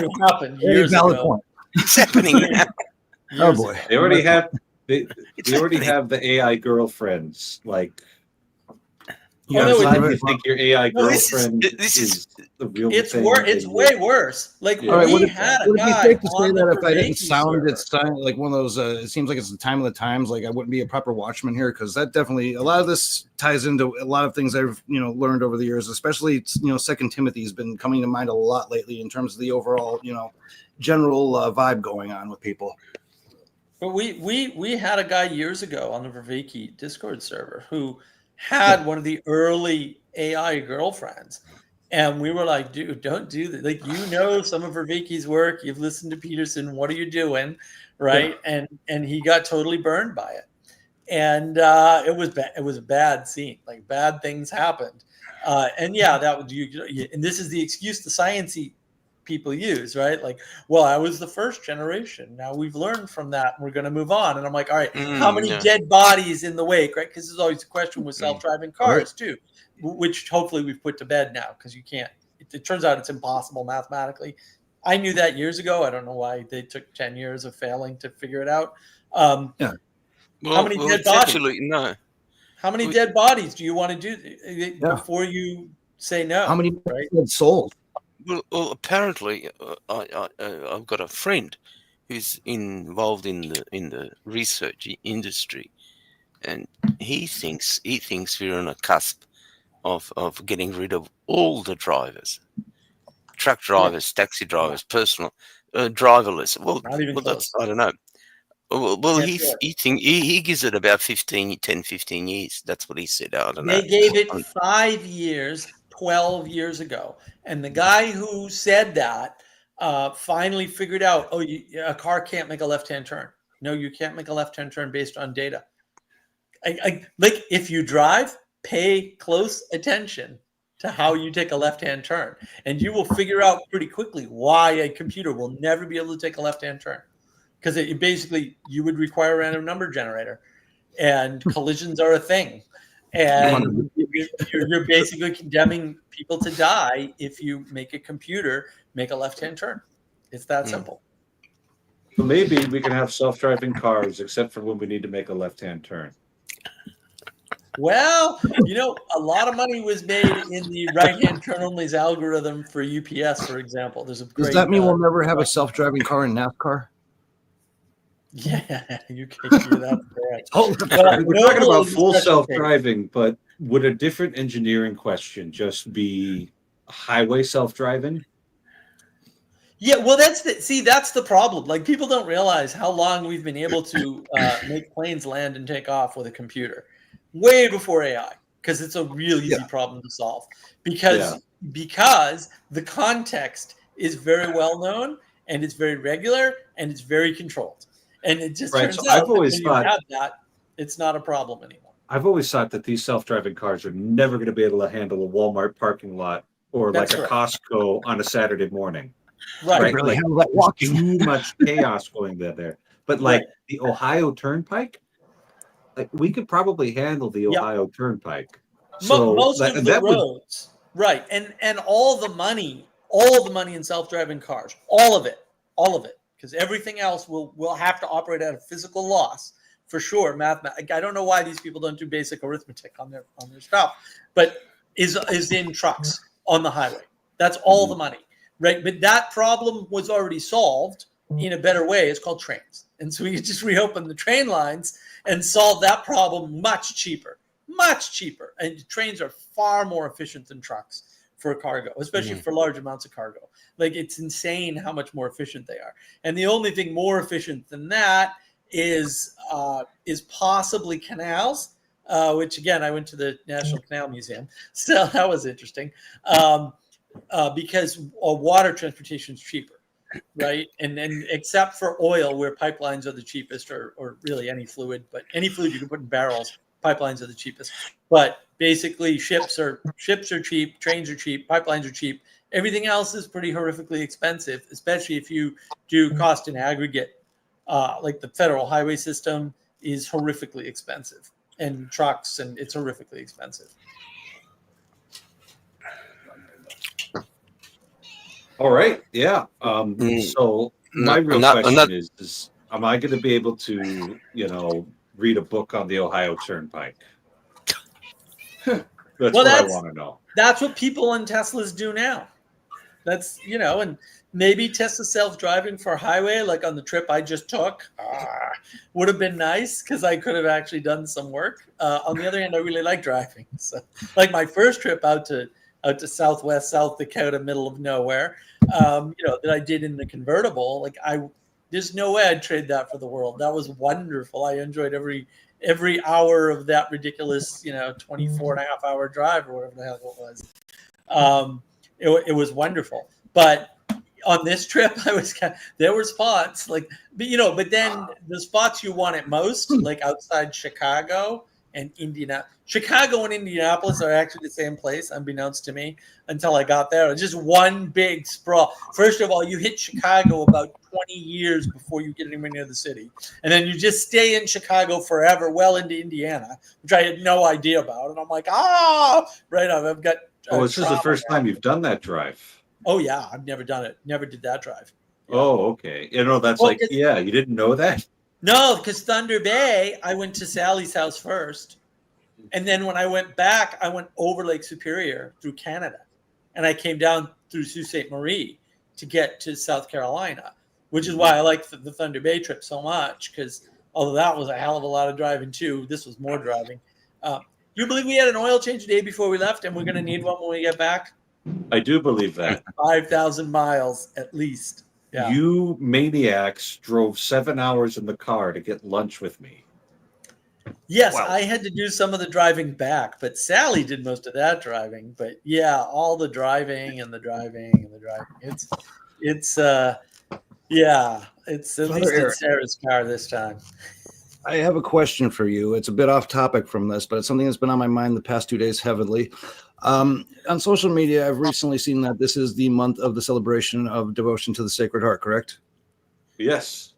Why do I see, and I'm not putting any names out there, I'll put this very first and foremost, but I've seen a number of Catholic clergy members supporting and promoting Pride Month without even talking about that, and trying to say that pride's a virtue basically at this point, even though it's the inverse of humility. And God has been very strict with me in that if I even say the slightest prideful thing, I am chastised for it. And typically it's almost like he blinds people from what I just said around me and guides me to say, no, don't do that again. And it's like to them, like nothing ever happened. And he's been telling me to take all pride and replace it with gratitude to him and humility and being humble.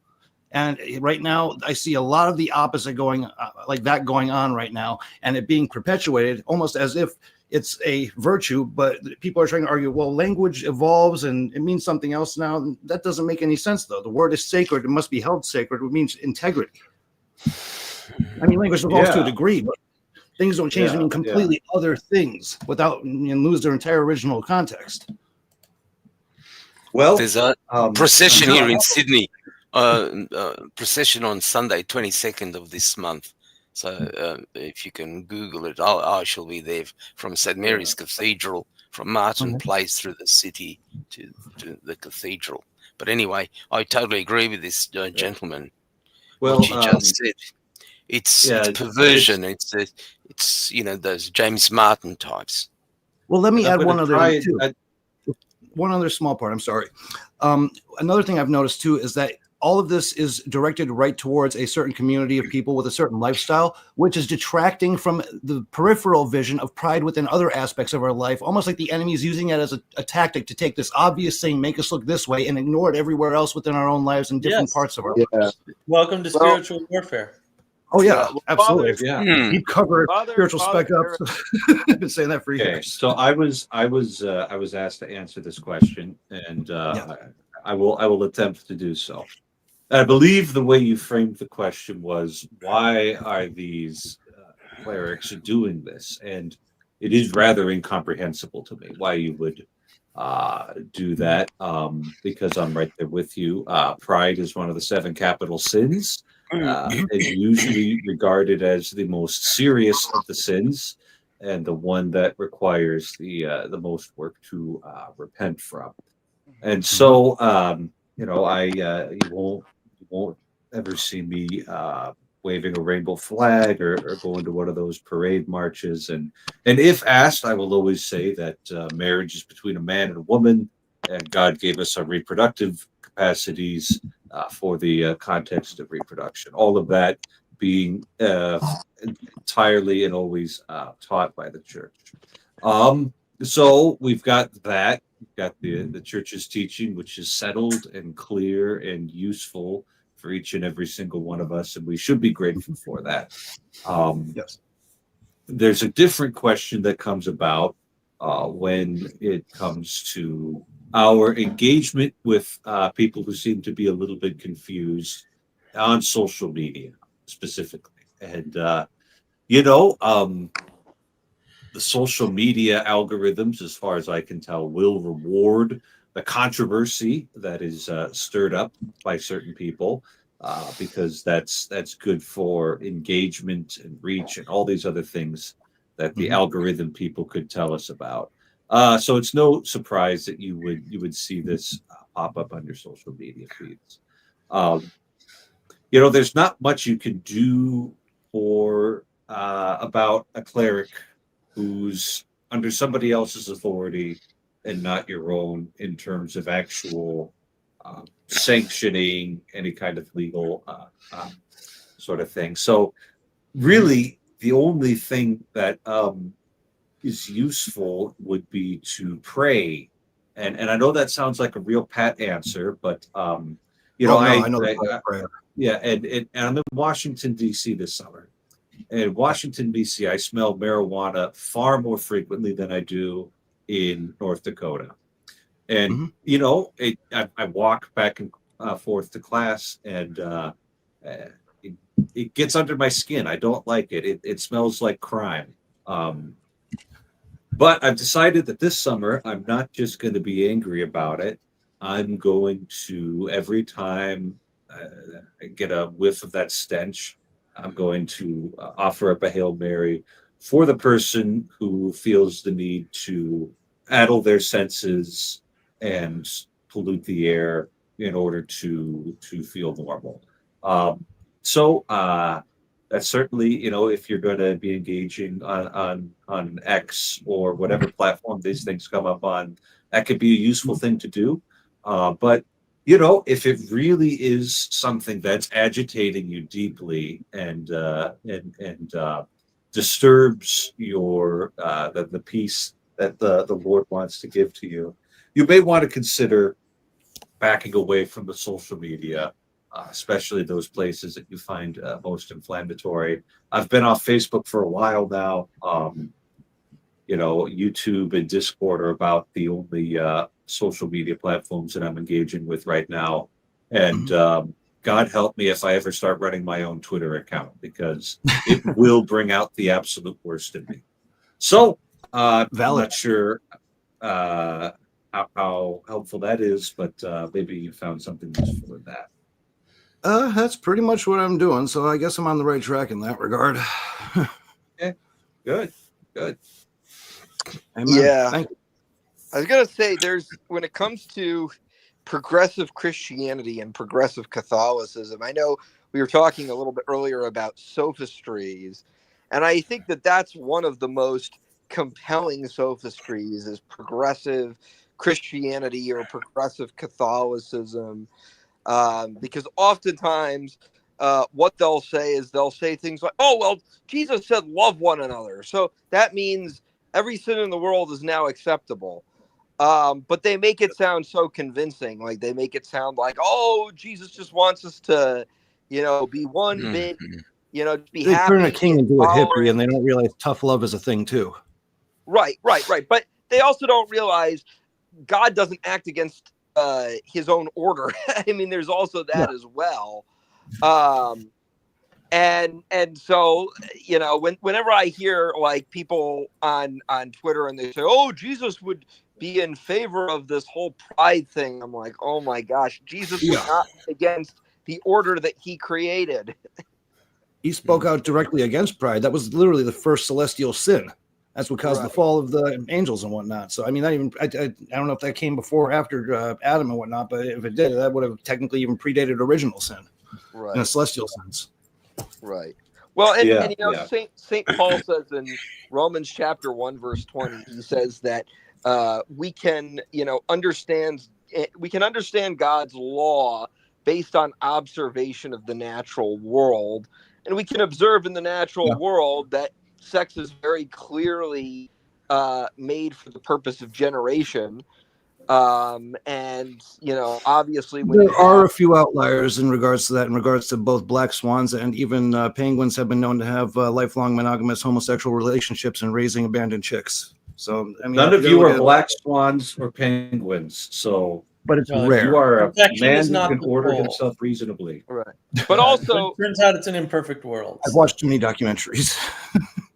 well, I mean, when it comes to animals that engage in, things that we wouldn't engage in, the thing you have to understand is that, animals are sensible creatures, or they're sensitive creatures, so they don't have the same type of rational reasoning that you and I have. Yeah. It's like with cats. Like cats, I don't mean to be gross here, but cats oftentimes are known to have incest.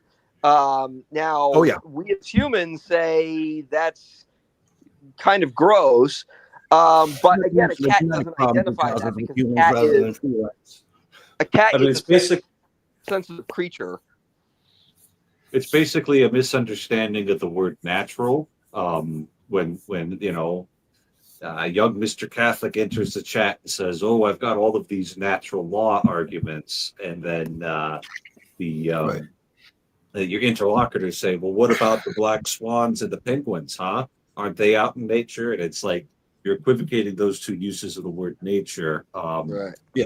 Nature in the natural law argument is that I am a certain type of thing, and the actions that I take are born out of my substance. So I act from my human nature in a human way, and that means I can behave in a reasonable way as long as there's no defect in my faculties that Right. Actually, or a malicious will causing me to behave if you think unreasonably. about it this way too, there, if you want to look at something that's in nature that's more closely related to modern humans, just go to Africa and some of the tribes out there, and they don't have any of these gender issues. They don't have any of these same-sex attraction things going on. That right there, and they're living the most in close with nature, but they're still living by the same basic human values that are taught in Christianity to this day in terms of marriage and treating each other properly. Right. Well, and that's what St. Paul talked about in Romans chapter 2, verse 14, when he's talking about the ancient pagans. And he's saying, well, they didn't have the scriptures, but they were still held accountable for everything they did because ultimately they still had the law in their hearts because that was what they were originally designed for. They were originally designed for a natural end. But I think a lot of it is just, sophistries, especially when it comes to, freedom. A lot of people, I guess in the spirit of Pope Leo the 14th, if you go back to Pope Leo the 13th, Pope Leo the 13th kind of warned America, which was a new country at the time, that, you guys have this freedom and liberty mentality, which is good, but it's got to be rooted in truth.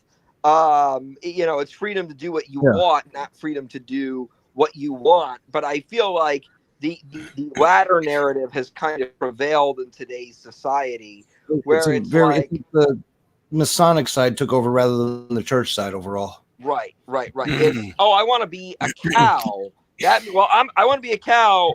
First Amendment gives me freedom of speech, so that means I can be a cow if I want, and you have to call me a cow. Well, first of all, no. The whole point of freedom is ultimately, the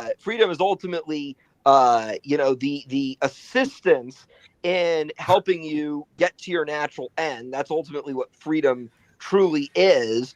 And if something is contrary to your natural end, that's the opposite of freedom. That's not pro-freedom. That's anti-freedom. And second of all, when you engage in things like saying, I want to be a cow, that are against your natural end, not only are you going against your own freedom, but you're going against the freedom of a society. Because when you have, 100,000 people in a society or in a country saying, I identify as a cow, well, now you're in a scenario where people at work either have to, call you a cow or lose their job.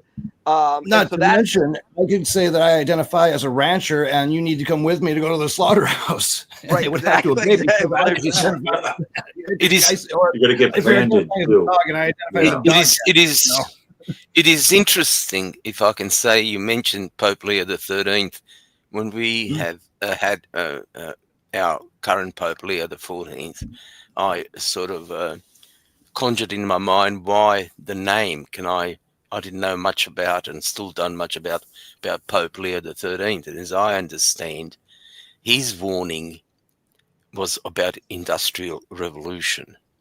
Right. So that was the context where he And made his most lasting. His encyclical, and the gist of it, I'm not going to go and read it and bore you to death, is basically the Catholic hierarchical, mostly peasant country society were driven from their homesteads into huge industrial, dirty cities of England and America. But coupled with that, and the French Revolution, again I go to 1789, is the rise of Freemasonry. So all of our Anglosphere, America, including Australia, and your founding fathers, unfortunately, weren't great favorites of Catholicism or the Catholic Church. Just look at your dollar bill, look at your Washington, those obelisks and those designs, etc. And it's not a conspiracy theory. It's not a conspiracy theory. But what I like about this Pope thus far, again, I'm just observing and watching like everybody else. I think we mentioned about AI and the new, not industrial, but highly technological dangers of this called the demonic devil, which is the computer and artificial intelligence, etc. And this is alienating us, separating us from our essence as human beings. As those people, the extended family of a village, where you were born, you had half a dozen brothers and sisters, and you didn't have social security. That was your social security net. You had your church. You knew more or less everyone by name, if not by name, by sight, and it was a pleasant society. And a lot of historians, unfortunately, and I am a bit of a history buff, describe that as monotonous, boring society. Nothing has happened. A lot of things were happening, but that was the as I call it, the devil's Satanism at work, basically. And the dangers I see it, again, I'm not for telling the future about it. I'm not trying to predict something, but I feel that the danger of our society, not so much me, but my kids and grandkids, will be that they are put into a box. A lot of people around, but yet they're lonely. They're rudderless, no religion, and all of those distractions are being put into their at their disposal. And then look at it. I mean, just look at everybody's on a computer. You go across, at lights. Everybody's staring at the phones. Everyone's looking at what you call it, cell phones or whatever, mobiles we call it. And they're walking across this crossing and they're looking at it. They're sitting. They go into a restaurant and everything is buzzing and going around. All these distractions. You cannot be human. But Jim, anyway, that's my take on it. Yeah. Allow me to interject and consider real quick that this is possibly a foreshadowing of what was described as the mark. It will be in people's hands and in their foreheads. This is literally in front of our face and in our hands. And everybody is on board with it, just about. My no, hold on. My family's overseas. Guess what? I've been actually given for the very first time, and I don't know how to bloody use it. They're overseas, all right, as we speak, and I got anyway. I want to go there. I'm a novice. I just got it about 2 weeks ago. I beg your pardon. I remember. Right. I remember the very live stream when you informed us of the sad news. So it seems to me that all of this digital mediation of meaning, all of this refusal to engage in local community, all of this domicide, however we want to, all of this stuff that we're pointing at right now and saying is bad, is a result of people. Let's see if I can come up with a nice analogy here. Let's come up with a building, right? Because we want to have like a place where we can abide, a place where we can live in. And one of the most important things that you have to attend to when you're building a building is a foundation, right? You want to have your building set on a certain solid foundation. And so there's different foundations that we could pick, right? We could have like a nice stone foundation, something that's really carved in and solid. That's not going to be moving around as much. That would be a great foundation. And a really foolish foundation would be a foundation made out of sand. If you're to build your house on top of sand, the sand's going to wash away. It's going to move. It's not going to work very well to hold your house up, especially when the storms and the flood does come. Because the house that's built on rock, when the rains come and the floods blow, it'll stand because it's been built on solid rock. It might get a little wet. You might have a few leaks. Nothing's ever perfect, but it'll stand. Whereas when the rains come and the floods come to wash away everything, the house that's built on sand is just going to wash right away. So all of these people who are trying to build these digital empires are building their houses on sand right now, and literally on sand, because where do we get the silicon from, right? And we as Christians can certainly make use of these tools, and we need to have our voice out in the chat. We can't just sit on the sideline, because there's going to be some people here that we might need to grab while we're out here, while making sure that we are attending to our local community and the real life relationships that we have in there. So all of this to say, do not be afraid. And as far as I can tell, the evil one always overplays his hand. Yeah. He thinks he's absolutely able to usurp the authority and the power of God, and our loving Father in heaven has mysteries of which the evil one does not know, which casts him down from their thrones and lifts up his children, his lowly children, into a more exalted place. And so the ticker on the bottom of the screen is your marching orders. Do not be afraid.